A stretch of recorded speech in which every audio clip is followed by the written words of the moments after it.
friends' true accounts according to them that I've heard across the years. Some of them, it's up to you to determine whether you think this is true or not. But without further ado, a little bit of spooky stories to start off your night.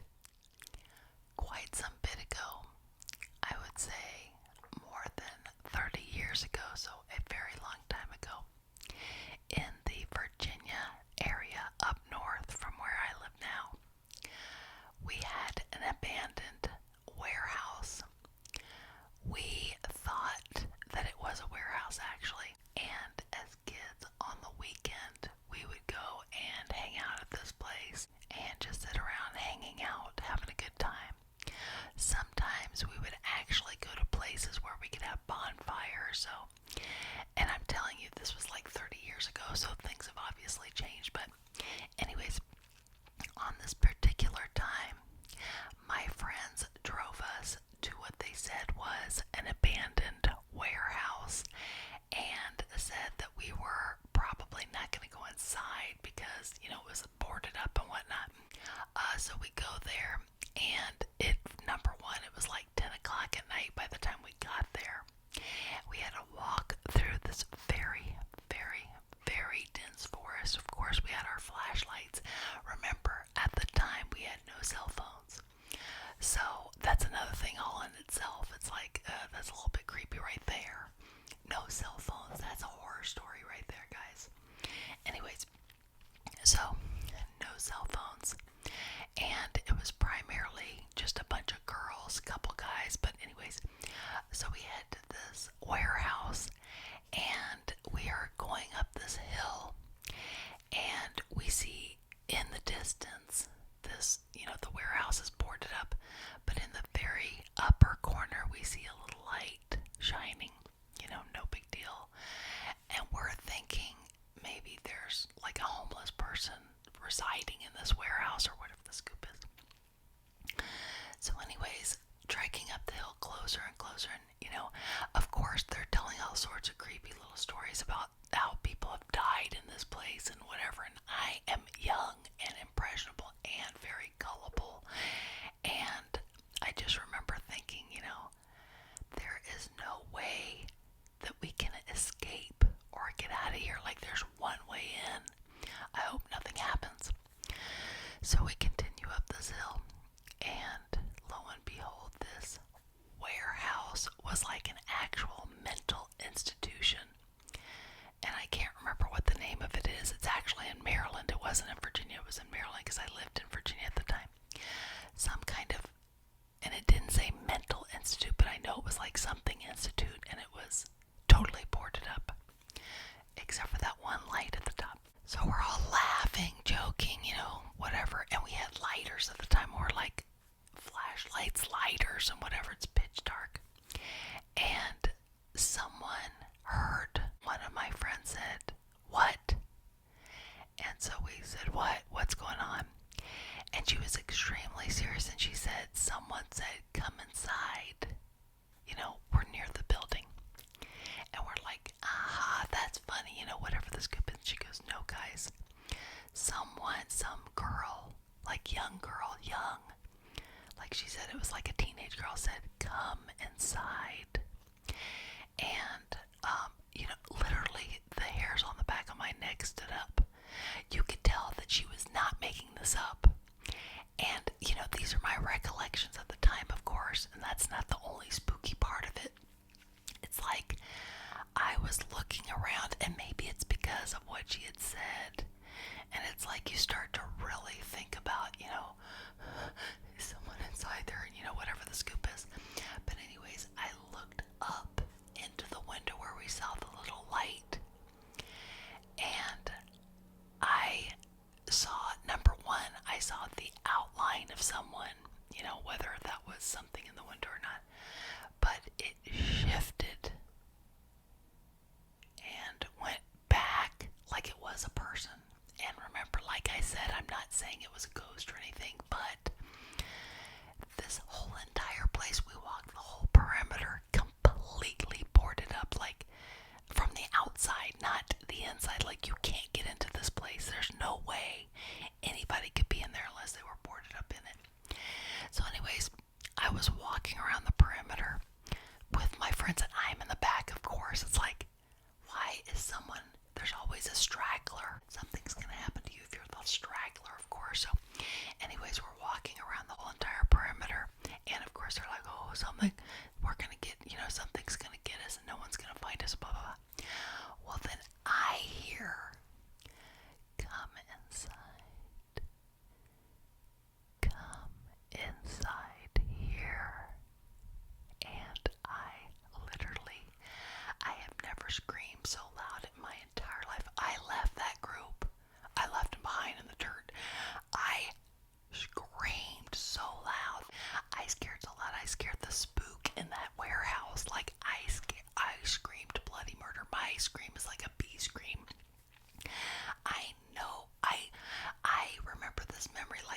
yesterday. It was so clear. The voice was so clear. It was like, so anyways, I screamed bloody murder because remember, I'm in back.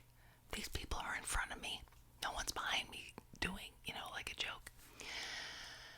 Oh, my heart's beating so fast. So anyways, I raced to the car.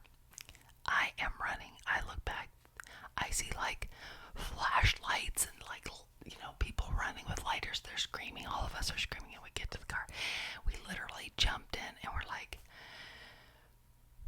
oh my gosh. And so anyways, we get in the car. I'm like, get us out of here. I do not care at all about this night. The night's over as far as I'm concerned. And I glanced up in the window.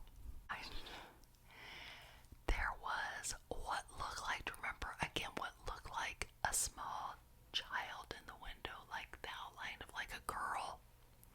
And she was going like an outline, but this time her hand was against the window. What? That's my whispering scream. I can't do my bee scream. You guys would turn the channel immediately. I screamed again, and remember, now I'm in an enclosed car. Thank goodness we weren't driving yet. We would have veered off the road. I screamed so loud. Those people today are probably hearing impaired. Anyways, that's one story. I'm reliving this. I haven't even told this in literally, it's well over 30 years. And it's like, oh my gosh, if you could feel my heartbeat, I bet you could probably hear my heartbeat.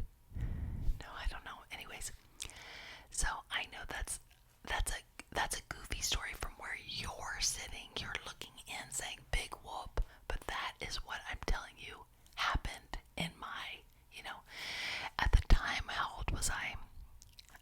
I think I was 17. No, I was probably 17, yes, because we had strict curfews. I'm telling you, when we were up until I was 18, it was like, gotta be in the house by 10 p.m. Except for on the weekend. On the weekend, it was a little bit better. It was like 11:30. Now kids are out till like 3, 4, 5 in the morning. Do they even come home? Who knows? Anyways, okay, so that's my first story. Let me tell you another story that my friend told me. Okay, one of my girlfriends, I'm not gonna say her name because she has subscribed to my channel, but she's gonna chuckle when I tell the story. She'll be like, seriously, did you have to tell that story? Well, I'm not saying your name. Okay, so one of my girlfriends, and now this is from quite a while ago, but this friend was in college. Okay, this girlfriend is straight edge. Okay, she does not drink, do drugs, etc. She's straight edge completely. No drugs, no nothing. You can tell from a mile away when you look at her. She's straight edge, trust me. Anyways, so she's at college. All of her friends invite her out to a party. That's all right. Okay, no, I'm not gonna go. I'm gonna stay here by myself. So they're not in dorms. They were actually in townhouse, like apartment, but townhomes. And so, the girl, do you want to come to the party? Do you want to come? No, I'm gonna stay here by myself. Well, we're not gonna be home till really late, so we'll lock up, leave you be. We'll see you tomorrow morning. We're gonna get home very late. You'll be conked out. Okay, so no one is in the place. No one's in this place. And mind you, this was again in Virginia. This place was a very old building, very, very old brick building, sturdy but old. You could tell very old. The place around here, just rich with history, rich with different goings on in the past, and different neat stories. Anyways, that's besides the point.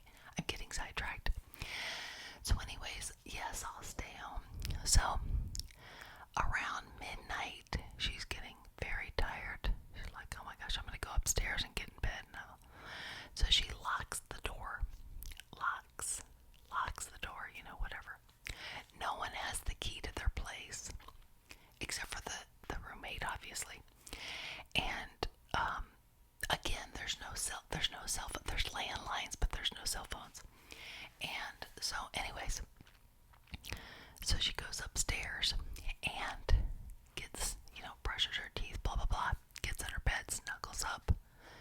It's a little bit chilly, so extra blankets on. And, I don't know about you guys, but when I used to get really, creeped out, I would pull the covers, not just up to me, but I would, pull the covers to where I was looking at it, breathing out of a hole. When I was younger, it was like nothing can get through the blanket. Why do we think that? I don't know. But anyways, pull up the covers, etc. So my friend, maybe it's a year thing, I don't know, but so she pulls it up and she's under the blankets. And she could be telling me the story and chuckling because she made it up, who knows, but this freaked me out. I was like, what? Anyway, so she's snuggled up in her little thing and she hears, not door opening, but she hears walking upstairs, but they're wooden stairs, very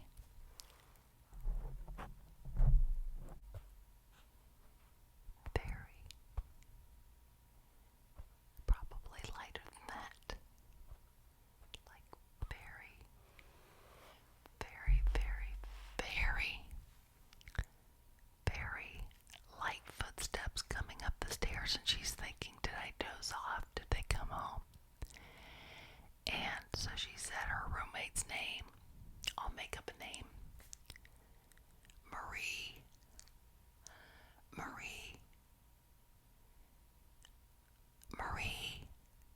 No, nothing.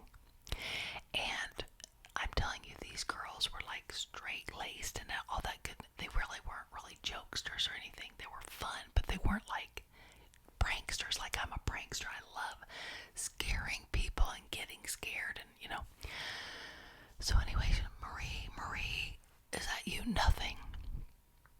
And she had shut her door. She had shut the door. I don't know if she had locked it or not, but her bedroom door was shut. I remember there were 2 bedrooms in this place, so footsteps. And so she is literally looking at the door. She can't see there's no light under the door, it's pitch black. But she's staring towards the door.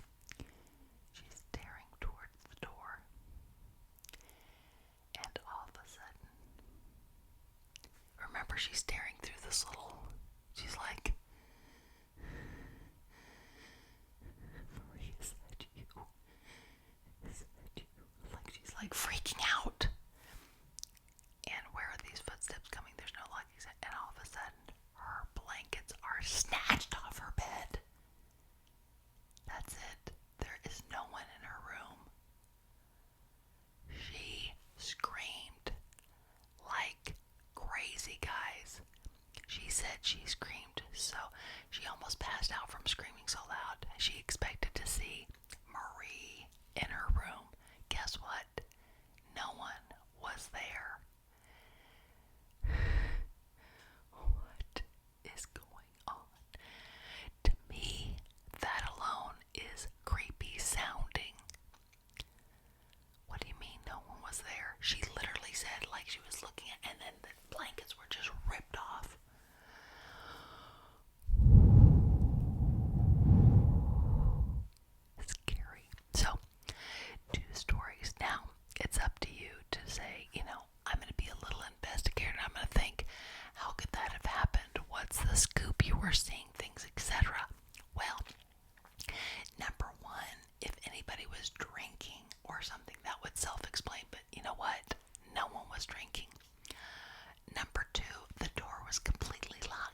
not.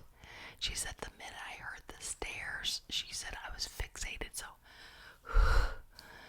that is crazy, guys. Okay, I realize those aren't the spookiest of stories, but I think that's all I have for now. I am sure. Positive. Let me think. I think that's it. So I have a couple of neat new triggers for you guys that I will go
videos, but my entire family for my birthday, for Christmas, like no matter what holiday, it's like sugar skull galore.